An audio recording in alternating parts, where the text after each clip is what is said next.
Hallo meine Freunde! Hola Madridistas, da bin ich wieder!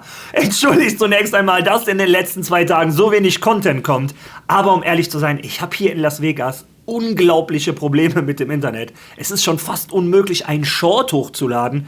Ja, überlegt euch mal ein Video auf YouTube, was 10 Minuten oder länger geht. Naja, ich hoffe, dass ich das heute hinbekomme, denn ich möchte mich mit euch unterhalten über das wahnsinnig tolle Spiel von Real Madrid gegen Real Sociedad, vor allem mit einer Weltklasse zweiten Halbzeit. Was mir gefallen hat, was mir nicht gefallen hat und eine Lösung, die Mourinho gefunden hat in den paar Wochen, die er trainiert. Darüber möchte ich mich im Video mit euch unterhalten. Also, viel Spaß dabei.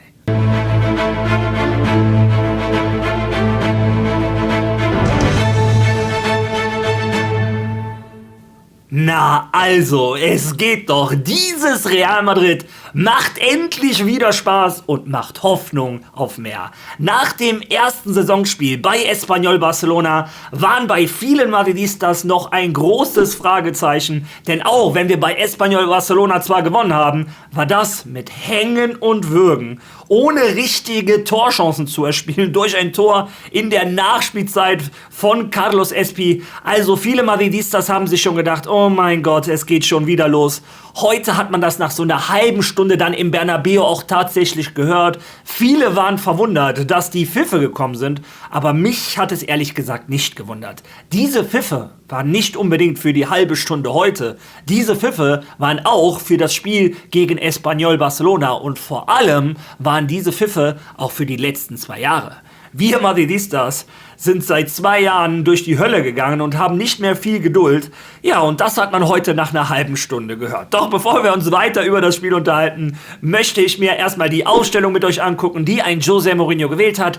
Mich persönlich hat die überrascht. José Mourinho hat selber gesagt, es wird viel rotiert etc. Aber er hat 1:1 die gleiche Aufstellung genommen wie gegen Espanyol Barcelona. Ich persönlich hätte zum Beispiel einen Trent Alexander-Arnold erwartet, eine offensivere Mannschaft bei Real Madrid. Ich persönlich hätte einen Marco Correa erwartet.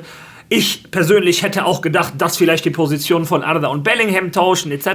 Aber nein, ein José Mourinho hat alles gelassen wie gegen Espanyol Barcelona. Und die erste halbe Stunde, ja, ich möchte nicht sagen, da ging das Spiel fast genauso weiter wie gegen Espanyol Barcelona. Madrid hat mir schon besser gefallen.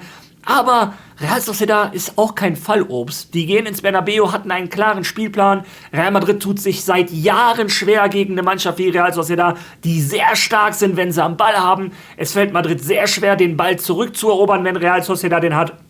Und ein José Mourinho hat auch danach in der Pressekonferenz gesagt, er hätte sich gewünscht, eine Hydration-Pause zu haben. Aber, naja, er hat dann gesagt, dann muss ich es halt in der Halbzeit machen. Und in der Halbzeit hat er es auch genutzt. Denn nach der Halbzeit haben wir ein ganz anderes Real Madrid gesehen. Aber vorher macht ein Kylian Mbappé nach einem tollen Pass von Fede Valverde das 1:0. Wahnsinniger Pass des Uruguayers. Kylian Mbappé nimmt den Ball gegen den Lauf des Abwehrspielers an und mit links scheppert er den da oben in den Winkel. Tolles Tor des Franzosen, sein erstes Saisontor.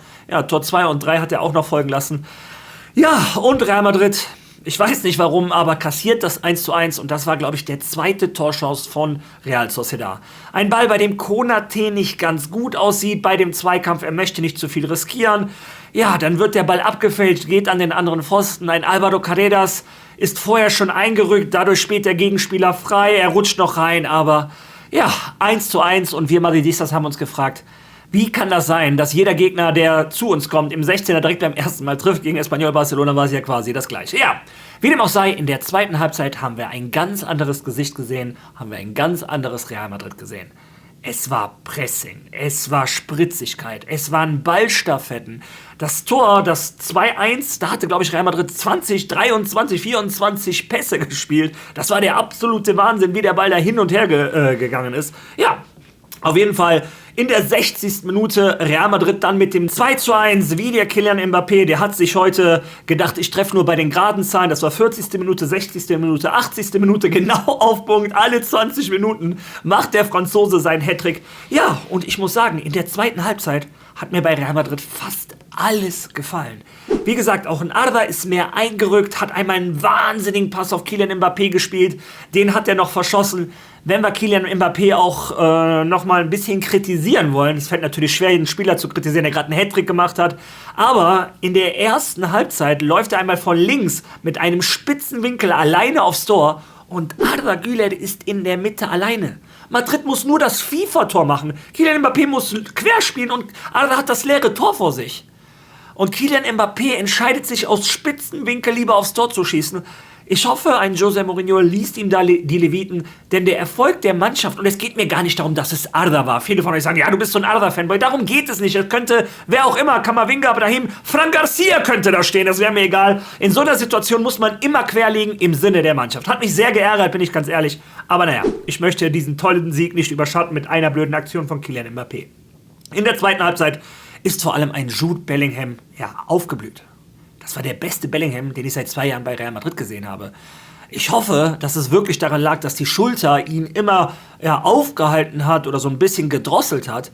Denn was Bellingham heute gemacht hat, der ist so dominant auf einem Fußballfeld, das gehört ja fast verboten.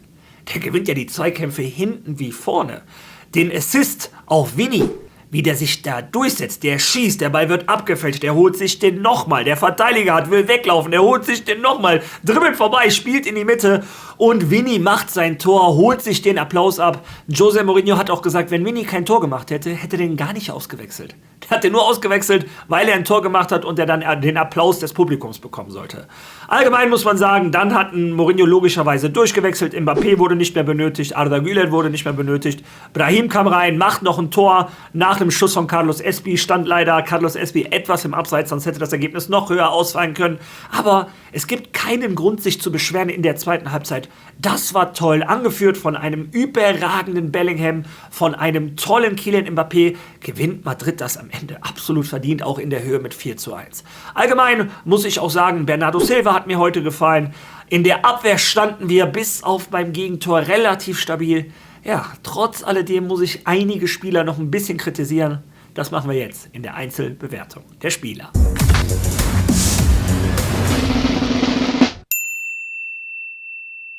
Ja, Thibaut Courtois, genau wie gegen Espanyol Barcelona, wurde nicht viel gebraucht. Beim Gegentor kann er nichts machen, aber vorher hat er schon eine 1:1 Situation gegen Oyarzabal gut gehalten. Also ich bin zufrieden mit dem Spiel von Thibaut Courtois. Denzel Dumfries, da kommt mir persönlich noch zu wenig nach vorne.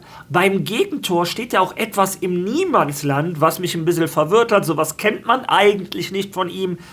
Naja, reguläres Spiel, fand jetzt nicht herausragend gut, aber auch jetzt nicht katastrophal schlecht. Ich würde sagen, so ein Durchschnitt. In der Abwehr, ja, wie gesagt, bis auf das Gegentor hat mir ein Konaté gefallen, hat mir ein Dienhausen gefallen. Heute war es andersrum. Gegen Espanyol Barcelona hat mir Konaté besser gefallen. Heute hat mir Dienhausen ein bisschen besser gefallen. Links hinten Álvaro Carreras. Ja, auch wie gegen Espanyol Barcelona fand ich persönlich ihn nicht gut. Und man hat schon gemerkt, als Marco Correa reingekommen ist, das war ein anderes Level.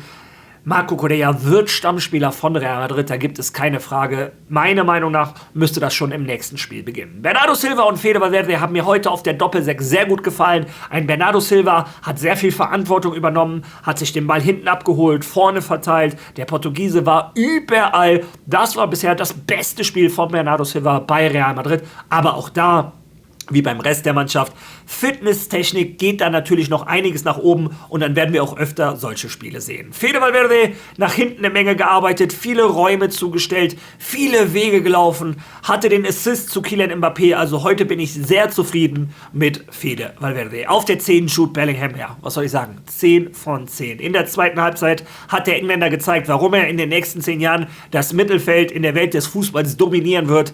Der Typ ist ein Ausnahmespieler, der erinnert ein bisschen vom Bewegungsapparat an den Zinedine Zidane, aber irgendwie auch in der Defensive stärker. Ja, mir gehen ganz ehrlich die Superlativen aus. Tolles Spiel von Jude Bellingham. Auf dem rechten Mittelfeld Arda Güler. Die erste halbe Stunde etwas unauffällig. Ich habe mich geärgert, dass er nicht seine Stärken zeigen konnte, wie sonst, wenn er auf der 10 spielt. Wenn wir einen Arda Güler bewerten, dürfen wir alle nicht vergessen, der Junge muss auf einer Position spielen, die nicht seine ist. Der muss unglaublich viel nach hinten arbeiten. Der muss viele Zweikämpfe führen. Der muss pressen etc. Natürlich kann er dann ja, nicht so frei aufspielen, als wenn er auf der 10 wäre, das ganze Spielfeld vor sich hätte, rechts, links sich entscheiden darf. An der Außenlinie ist er oft gebunden, kann oftmals nur nach innen ziehen, etc. Naja, im Großen und Ganzen, aber dafür trotzdem, vor allem in der zweiten Halbzeit, da hat man richtig gemerkt, der ist aufgedreht, ist mehr in die Mitte gegangen, schickt einmal Kylian Mbappé mit einem tollen Pass.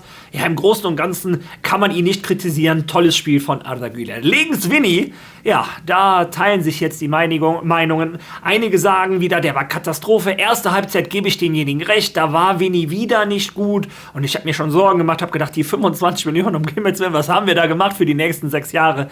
In der zweiten Halbzeit kann ich jetzt auch nicht so tun, als wenn er der nächste Pelé und Maradona in einer Person wäre. Aber die zweite Halbzeit hat schon wieder gezeigt, was für ein Potenzial in ihm steckt. Es war jetzt noch keine Weltklasse, aber die Aktionen haben mehr geklappt. Er hat sich schneller vom Ball getrennt. Ja, im Großen und Ganzen kann man dank einer tollen zweiten Halbzeit zufrieden sein mit Vini Junior, abgesehen davon, ob er das Tor gemacht hat oder nicht. Ja, und dann Kylian Mbappé, der MVP. Bei Bellingham sind mir die Worte ausgegangen. Was soll ich dann zu Kylian Mbappé sagen? Der Typ ist ein Phänomen. Der ist ein Cheatcode. Es ist fast unfair, mit einem Kylian Mbappé zu spielen. Der hat die Optionen, ich lege mir den Ball einfach vorbei und renne, weil ich schneller bin als alle anderen zusammen. Aber auch ins Dribbling, 1 gegen 1, 1 gegen 2, kein Problem. Und dann vorm Tor, wenn der noch kaltschnäuziger wäre. Ich meine, der macht heute einen Hattrick. Was soll ich mich also beschweren? Obwohl ich mich ja schon beschwert habe, dass er vorher nicht einmal auf Arda rüberlegt. Aber ja, wer gewinnt, hat recht. Wer einen Hattrick macht, hat gerecht. Ja, ich kann mich nicht entscheiden, wer der MVP ist, ob ein Bellingham oder Mbappé, aber beide wirklich absolute Weltklasse. Hat Spaß gemacht, den beiden zuzuschauen. Ja, von den Einwechselspielern, wer mir da besonders ins Auge gefallen ist, ist Marc Cucurella. Vor allem der Unterschied zwischen Carreras und Cucurella, das ist eine Welt zurzeit. Ich drücke die Daumen, dass ein Álvaro Carreras mal dahin kommt, wo ein Cucurella schon ist. Vielleicht kann er sich ja im Schatten von Cucurella noch ein bisschen weiterentwickeln. Aber der hat mir in der zweiten Halbzeit wirklich gut gefallen. Brahim fand ich noch ganz gut, Espi fand ich noch ganz gut. Die waren halt bemüht. Ja, aber heute standen sie alle im Schatten von Mbappé und Bellingham.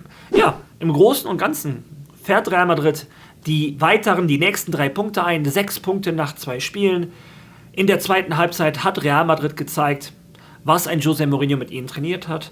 Und was mich am meisten beeindruckt hat, und ganz ehrlich, das habe ich in den letzten 1,5 Jahren nicht so gesehen, ist die Art und Weise, wie Real Madrid tiefstehende Abwehrreihen bespielt, bearbeitet.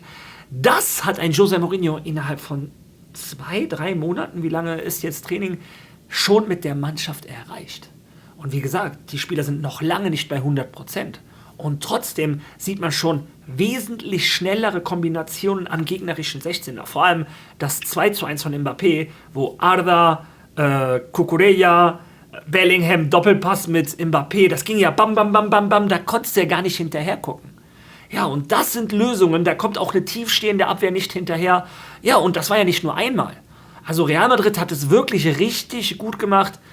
Was mir nicht so gefallen hat, wir müssen in der Abwehr 90 Minuten konzentriert sein. Das Gegentor, inzwischen kann ich drüber lachen, war so ein halber Flipper, halb unglücklich etc. Ja, aber es gibt auch Situationen in der Saison, da darfst du dir kein Gegentor erlauben. Naja, aber wollen wir mal nicht zu kritisch sein. Im Großen und Ganzen bin ich sehr zufrieden. Ja, und ich bin gespannt, was du zu sagen hast. Was sagst du zu meinem Video? Reicht dir die Qualität oder sagst du, Mario, vergiss es, mach bitte erst Videos, wenn du wieder in deinem Studio bist? Oder was sagst du zum Spiel von Real Madrid? Wer hat dir besser gefallen? Bellingham, Mbappé? Lass das gerne auch in den Kommentaren. Wenn du schon mal da bist, unterstützt dieses Video mit einem Like, mit einem Kommentar. Lass ein Follow da. Vegas läuft bis jetzt nicht so gut für mich. Kannst mich also unterstützen. Und ansonsten würde ich vorschlagen, wir sehen uns in den nächsten Tagen wieder, sobald das Internet besser funktioniert. Also, bis dahin. A la Madrid!